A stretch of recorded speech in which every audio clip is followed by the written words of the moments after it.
এখানে যদি অর্থ উপদেষ্টা যদি তাকে এই অর্থ উপদেষ্টাকে যদি অপসারণ করা না হয়, বেহাল পুঁজিবাজার দায়কার দায় অর্থ উপদেষ্টা এবং নব্য ক্যান্সার এই যদি রাশেদ মাকসুদকে অপসারণ করা না হয়, ডক্টর আনিসুজ্জামান চৌধুরীকে যদি অপসারণ করা না হয়, এই আবু আহমদকে যদি অপসারণ করা না হয়, এই কমিশনকে যদি পুরা কমিশনকে যদি এই স্বৈরাচার সরকারের অপসারণ করা না হয়, তাহলে আমি বলবো এর জন্য দায়ী হলো ইউনূস সরকার। ডক্টর ইউনূসের অগ্নি পরীক্ষা আগামীকাল ইনশাল্লাহ আমরা বলছি।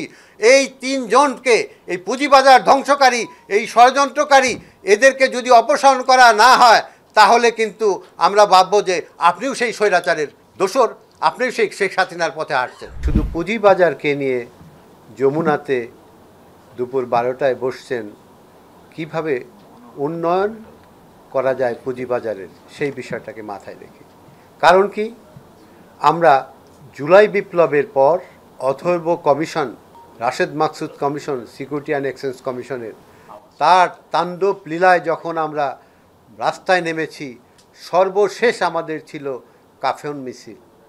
সেই কাফন মিছিলের আওয়াজে আমাদের রাস্তা মাটি এবং মানুষের ক্রন্দনে যখন আকাশ বাতাস ভারী হয়ে গেছে, ঠিক এত কিছুর বিনিময়ে যদি উনি একটি মিটিং করতে পারেন, তার জন্য তাকে আমরা ধন্যবাদ জানাচ্ছি।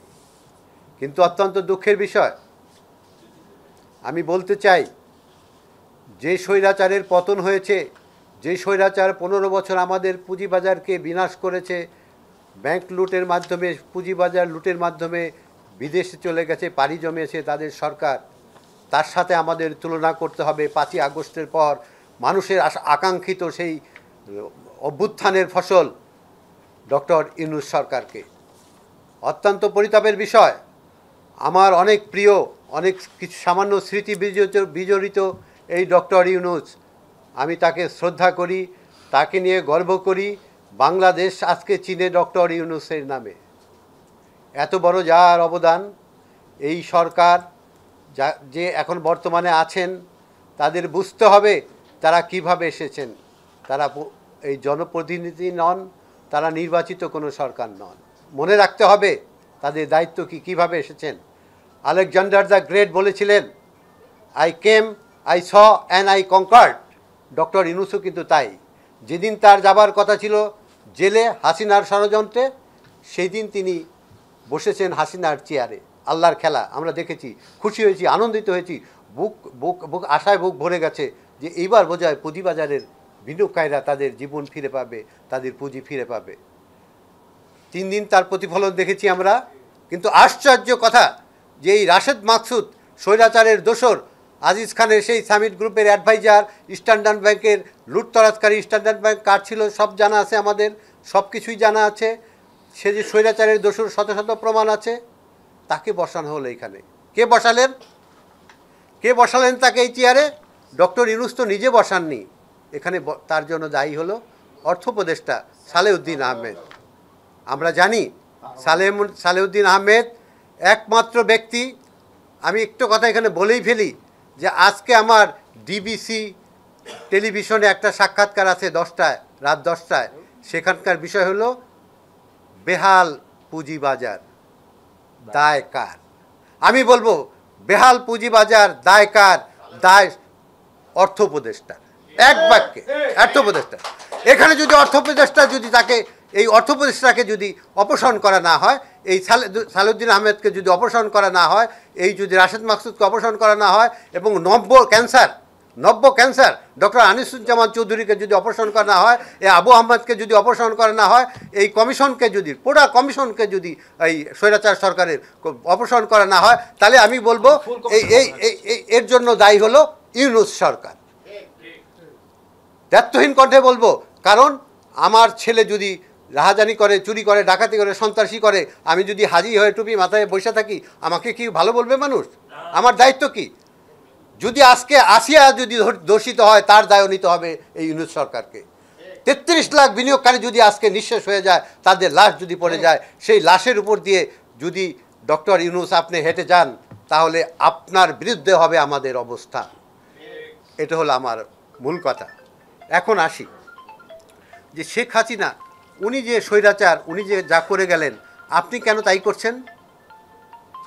শেখ হাসিনার পতনের পিছনে কিন্তু অনেকগুলো কারণ আছে। তার মধ্যে একটা কারণ হলো উনি যাকে নিয়োগ দিয়েছেন যত খারাপ হোক, যত সমালোচনা হোক, উনিই ভালো, তার বিরুদ্ধে আর কেউ কথা বলতে পারে নাই, টু শব্দ করতে পারে নাই। এটাই তার পতনের মূল কারণ। নাইমুল ইসলাম খানের মতো তসলিমা নাসরিন, যাকে পরিত্যক্ত স্বামী হিসাবে ফেলে দিয়ে গেছে, তাকে উনি হচ্ছে তার প্রেস সচিব। কেমন সুন্দর পুরস্কার। ওবাল কাদুর একটা জোকার, তার জোকার হিসাবেই জানে।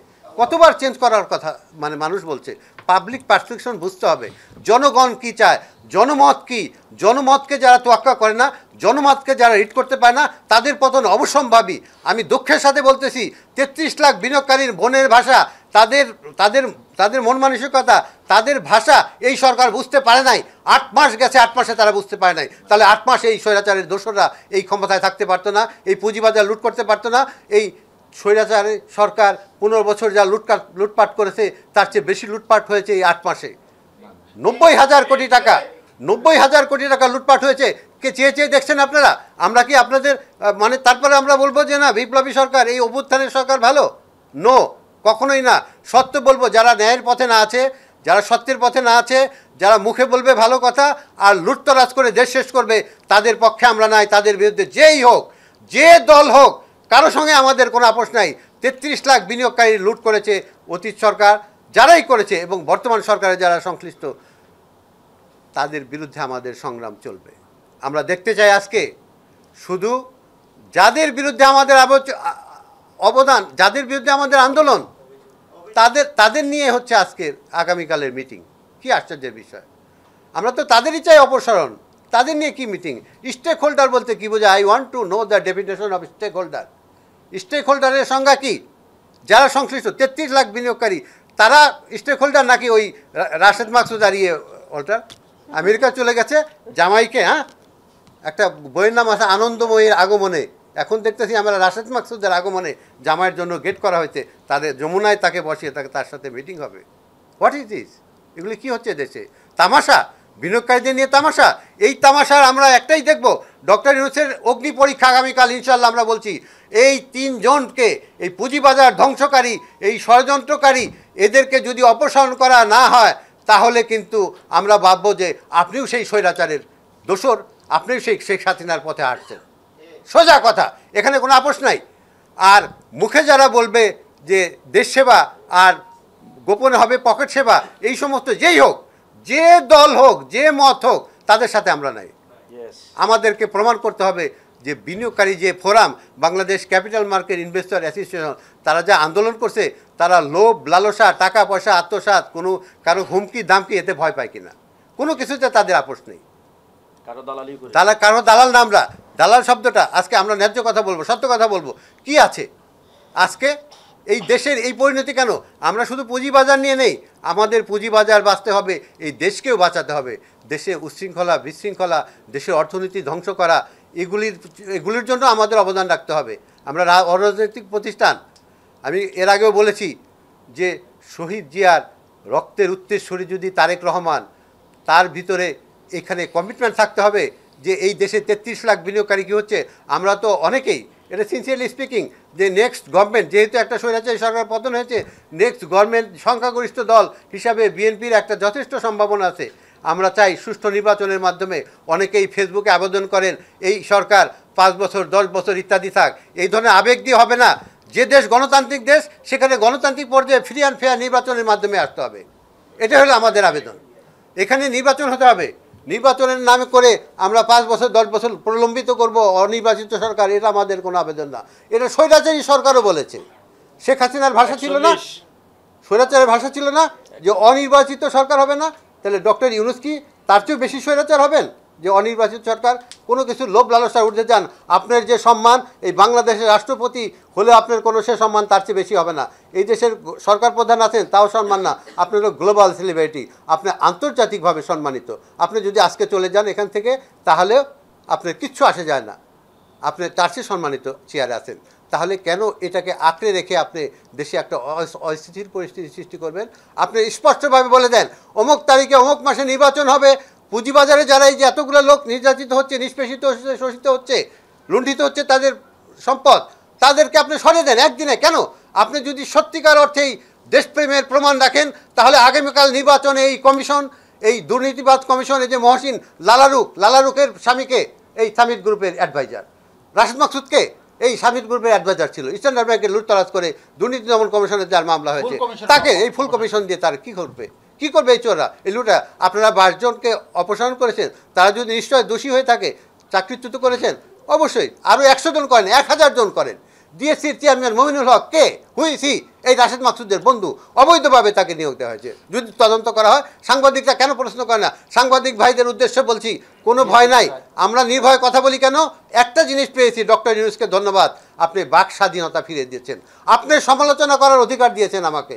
আজকে যদি আমি স্বৈরাচারী সরকারের আমলে 30 বছর যখন আমি নির্যাতিত হয়েছি, আমি বঞ্চিত হয়েছি, আমার 30 বছর চাকরিতে একটা প্রমোশন হয়নি, একটা টু শব্দ করতে পারিনি, কারণ আমার ভয় ছিল হয় গুম হব, আর নাহলে ক্রস ফায়ারে যাবো, আর নাহলে দেখা যাবে যে আমার বাসায় কিছু হিরোইন অথবা ইয়াবা রয়ে গেছে, এই মামলায় আমি আটক হয়ে যাব। সেই দিন তো আজ নেই, অন্তত আমরা কথা বলতে পারছি, যে যার কথা বলতে পারছে। কিন্তু কথা বলার স্বাধীনতা এরকম হয়ে গেছে, আবার মনে হয় যে মানে যে যা পারে তাই বলতে পারে। এটা না, গঠনমূলক কথা বলতে হবে, ন্যায্য কথা বলতে হবে, দেশপ্রেমের কথা বলতে হবে। আমরা এমন জায়গায় হাঁটিনি যে দেশের প্রধান যারা আছেন, সমস্ত বাহিনী, গোয়েন্দা সংস্থা থেকে সবার দ্বারস্থ হয়েছি। তাদের কি দেশপ্রেম নেই? তাদের কি কমিটমেন্ট নেই? তাদের কি দায়িত্ব নেই? তারা কি এই বিনিয়োগকারীদের পাশে দাঁড়াবেন না? আমরা দেখতে চাচ্ছি কি করেন তারা। তারা যদি আমাদের এই 33 লাখ বিনিয়োগকারীর পাশে না দাঁড়ান, তারাও প্রশ্নের সম্মুখীন হবেন এবং আল্লাহর দরবারে তাদেরও বিচার হবে ইনশাআল্লাহ। আল্লাহ তাদের ছাড়বেন না। আপনারা দেখছি, আমরা দেখছি না, টাকার বস্তা নিয়ে ঘরে রেখেছে, আজকে সেই টাকার বস্তা পড়ে রয়েছে, জীবন বাঁচানোর জন্য পালাচ্ছে। এর থেকে শিক্ষা নেব না আমরা? এই লুটতরাজকারীদের থেকে আমরা শিক্ষা নেওয়া উচিত না? এরকমও তো দেখেছি বিচারপতি, যিনি মানে দায়িত্বহীন কণ্ঠে কাউকে মানেননি, তিনি শুয়ে আছেন কলার পাতায়। আমরা দেখিনি? আমাদের সব দিকেই দৃষ্টি আছে, সব কিছুই আমরা দেখি। আমি আবারও বলতে যাচ্ছি একটা কথা, আমার এই মূল বিষয়টা আমার, সেটাই আমি পাঠ করব, কিন্তু আমি শুধু বলতে যাচ্ছি মার্কেটের যে বেহাল দশা, এইখান থেকে যদি নিষ্কৃতি না পায় এই বিনিয়োগকারী, কাউকে আমরা ছাড় দিব না। আমরা এরপরে উত্তরোত্তর কঠিন আন্দোলনে যাব, যেটা চিন্তাই করতে পারবে না মানুষ। ওয়ালটন আবারও মিলিয়নিয়ার অফারে ওয়ালটন ফ্রিজ কিনে আপনিও হয়ে যেতে পারেন মিলিয়নিয়ার। কারণ আমাদের কোনো ভয় নেই, আমরা নির্ভীক, আমরা স্বচ্ছ, আমাদের জবাবদিহিতা আছে। আমরা কখনোই এই Bangladesh capital market investor association, বাংলাদেশের আমার সন্তান, সে একজন সমন্বয়কের ভূমিকায় ইটালির থেকে সে ভূমিকা রেখেছে, আমি তার নাম তালিকায় নাই। আমি বলেছি এই আমাদের সমন্বয়ক যারা আজকে আসলো, তাদেরকে আমি ধন্যবাদ জানাই। এই ইয়াং জেনারেশন, তারাই তো নেতৃত্ব নেবে দেশের, ঠিক আছে, কিন্তু আমি তাদেরকেও বলি, তাদেরও যদি আর্থিক দুর্নীতির কলঙ্ক আসে, তাদেরকেও সাবধান হতে হবে। সবাই কিন্তু সব কিছুই জানে, সব কিছুই বোঝে, সবাইকে স্বচ্ছ হতে হবে, ন্যায়ের পথে চলতে হবে। অন্যায়কে যারা সমর্থন করে তারাও অন্যায়কারী, এটাই হলো কথা। আমরা কারো অন্যায় সমর্থন করব না, তাদের স্বচ্ছতার সাথে অগ্রসর হতে হবে, তাহলে তাদের নেতৃত্ব মানবে। তারা যদি অর্থের লোভে অর্থের কাছে নিজেকে বিক্রি করে, তাহলে কিন্তু একদিন এই সমন্বয়করাও প্রশ্নের সম্মুখীন হবে, তাদের জীবনও হুমকির সম্মুখীন হবে। সবাইকে বুঝতে হবে জিনিসটা। আমি সমন্বয়কের কথা, আমার সাংবাদিক ভাইরা বলে যে আপনি সমন্বয়কের কথা আপনার ছেলে বলেন নাই কেন? আমি বলছি যে এটা দিয়ে আমি কোনো ক্যাপিটাল করে আমি পার্সোনাল গেইন করতে চাই নাই, যার জন্য আমি প্রকাশ করি। কারণ আমার উদ্দেশ্য হলো 33 লাখ বিনিয়োগকারী, তাদের যদি জীবন বাঁচে আমিও বাঁচবো, দেশ বাঁচবে। আর যদি 33 লাখ বিনিয়োগকারী জীবন বিনষ্ট হয়ে যায়, অনেকে আত্মহত্যা করেছে, অসুস্থ হয়েছে, স্ট্রোক করেছে, অনেকের নাম জানি, কার নাম বলবো? সর্বশেষ শাকিল লিবিতে আমার এক পরিচিত লোক, মিন্টু নাম, তার কয় কোটি টাকা লোন, মার্জিন লোন নিয়ে ফোরসেল হয়ে সে হসপিটালে, গ্রিন লাইফ হসপিটালে আইসিইউতে ছিল, এখন বেঁচে আছে নাকি মরে গেছে আমি জানি না। অনেক ইতিহাস, অনেক জনের কথা জানা আছে, আরও মারা গেছে ইত্যাদি হচ্ছে। তাহলে কি করবে? আমি আরেকটু ইঙ্গিতপূর্ণ কথা বলতে যাচ্ছি যে আমরা কিন্তু সব সচেতন। বর্তমান সরকারের ভিতর উপদেষ্টা যারা আছেন, তাদের সম্পর্কে আমার একটি কথা, আপনারা কিন্তু আবারও বলছি নির্বাচিত না, আপনারা কিন্তু নির্বাচিত না। যদি নির্বাচনের তফসিল ঘোষণা হয়, তাহলে কিন্তু আপনাদের যারা অন্যায়কারী, তাদের কিন্তু দৌড়ায় পালানোর পথ পাবেন না। আপনাদের স্বচ্ছভাবে, যেহেতু দায়িত্ব একটা বিপ্লবের মাধ্যমে আপনারা এসেছেন, আপনাদের দায়িত্ব হলো স্বচ্ছতার সাথে জনসেবার জন্য যা যা করার তাই করবেন। আর যদি আপনার উল্টা পথে বলেন, আপনি সালেউদ্দিন আহমেদ আপনি বলেছেন ডিম যখন প্রাইস হাই হয়ে গেছে, ডিম কেনার সাধ্য নাই মানুষের, আমরা প্রশ্ন করেছে, সাংবাদিকরা প্রশ্ন করেছে, আপনি বলেছেন আমি তো ডিম বানানোর মেশিন দিয়ে ডিম বানাইতে পারবো না। এটা কোনো জনপ্রতিনিধির কথা? ফলের দাম বেড়েছে, ট্যাক্স বসানো হয়েছে অতিরিক্ত, সাংবাদিকরা প্রশ্ন করেছে ফলের দামে ট্যাক্স বসানো, ট্যাক্স বাড়িয়েছি, আন্দোলন করবে ফল ব্যবসায়ীরা, উনি বলেছেন আন্দোলন করুক করুক। কি সুন্দর কথা, ওনার আমার প্রতিনিধি। পুঁজিবাজার বিনিয়োগকারী খালেদ মহিউদ্দিন প্রশ্ন করেছে। আর সবচেয়ে বড় কথা কি, উনি যাকে বসিয়েছেন সেই রাশেদ মাকসুদ, ওনাকে সাংবাদিক, আপনার সাংবাদিক ভাইরা আছেন এখানে অনেকে, যারা ছিলেন এখানে শতাধিক সাংবাদিক, আমি এবং আমার আমার সংগঠনের লোক ফরিদ আহমেদ, আমরা 2 জন গেছি সেইখানে, ভিতরে সেনাবাহিনী মানে সব বাহিনী দিয়ে ভরে গেছে। ওনার মনে হয় যে জামাইবাবু আসছে তাকে রিসিপশন করার জন্য। আমরা আশ্চর্য হয়েছি, উনি বলেই ফেলেছিলেন যে এটা সেনাবাহিনীর কাজ কি, তাকে সমর্থন দিয়ে এইভাবে আনা। আমরা আশ্চর্য হয়েছি, পরে শুনেছি যে তার একটা লিঙ্কেজে সেই সেনাবাহিনী ভুল ইনফরমেশনে এসে তাদেরকে বেধড়ক পিটিয়েছে। কেন এরকম কেন হবে? আর যে তার নিজের অফিস নিয়ন্ত্রণ করতে পারে না, এই সেন্সিটিভ একটা মার্কেট, 33 লাখ বিনিয়োগকারী যেখানে নিঃশেষ হয়ে গেছে, তাদের দায়িত্ব দিয়েছে এই ডাকাত, আমাদের এই যে অযোগ্য একটা ডাকাতকে, দুর্নীতিকার রাশেদ মাকসুদকে। আবার উনি তার পক্ষে ছাপাই গান, তিনি বলেন he is doing everything well. Salehuddin Ahmed, he is doing everything in according with the instruction of me. তার নির্দেশে উনি কাজ করে যাচ্ছেন, ভালো কাজ করছেন। কেমন ভালো কাজ করছে? 33 লাখ বিনিয়োগকারী বুঝে তার ক্যাপিটাল কোথায় গেছে, কি পরিমাণ গেছে। RSI আজ 11, বিশ্ব রেকর্ড করেছেন উনি, বিশ্ব রেকর্ড করেছেন। বাংলাদেশের ইতিহাসে RSI এরকম নেই। এই যে আমাদের সমন্বয়কের প্রতিনিধি বলে গেলেন যে মার্কেট পি 9 পয়েন্ট সামথিং, বাংলাদেশের ইতিহাসে এইরকম পিতে পৃথিবীর সব মানুষ দৌড়ে আসার কথা, বিনিয়োগের কোনো আস্থা নেই। আস্থার ফেরিওয়ালা রাশেদ মাকসুদ, সে ব্যর্থ, সম্পূর্ণভাবে ব্যর্থ, কেউ তাকে আস্থা আনে না, কেউ করে না। উনি তার কথা শুনলেই মার্কেট পড়ে যায়। উনি একদিন চলে যাবে, এই গুজবে মার্কেট বেড়ে গেছিল, আবার জামায়া ধরে আসছে, পড়ে গেছে। পাক ভারত যুদ্ধ লেগেছে, পাকিস্তান এবং ভারতের ইন্ডেক্স বেড়ে যায়, আর বাংলাদেশে এসে পড়ে, বাংলাদেশের পুঁজিবাজারে এসে পড়ে যায়। তার মানে কি? তার অর্থ কি দাঁড়ায়? যেখানে বোম পড়ে সেই দেশে নাই, বাংলাদেশের পুঁজিবাজারে, মানে রাশেদ মাকসুদ আসছে, মিটিং আসছে, এই খবর হয়ে গেছে গা, বাস মার্কেট শেষ, মার্কেট শেষ, কোনো বায়ার নেই, বায়ারলেস। এইরকম নাটক চলছে এই বাংলাদেশে। এনজিও আমরা যাকে দোষারোপ করি, এই সরকারের ভিতরে অনেক উপদেষ্টা বিতর্কিত আছে, জনগণের আস্থার বিরুদ্ধে আছে তাদের অবস্থান, জনগণের ভালোবাসার বিরুদ্ধে আছে অবস্থান। এটা ডক্টর ইউনূস সরকারকে বুঝতে হবে, শুধু এনজিও সরকার হলে হবে না। যে গোপালগঞ্জ, ঢাকার কোনো থানায় কোনো উপজেলায় আমরা পাইনি এর ওসি গোপালগঞ্জের না, সব গোপালগঞ্জের। ডক্টর ইউনূস সরকারকে সবিনয় শ্রদ্ধা করি, ভালোবাসি, মূল্যায়ন করি। তার জন্য আমি তার একটা কথাই বলছি, এই চট্টগ্রাম যেন গোপালগঞ্জ, আরে গোপালগঞ্জ না হয়। ধন্যবাদ সবাইকে। এরপরে আমি পাঠ করছি।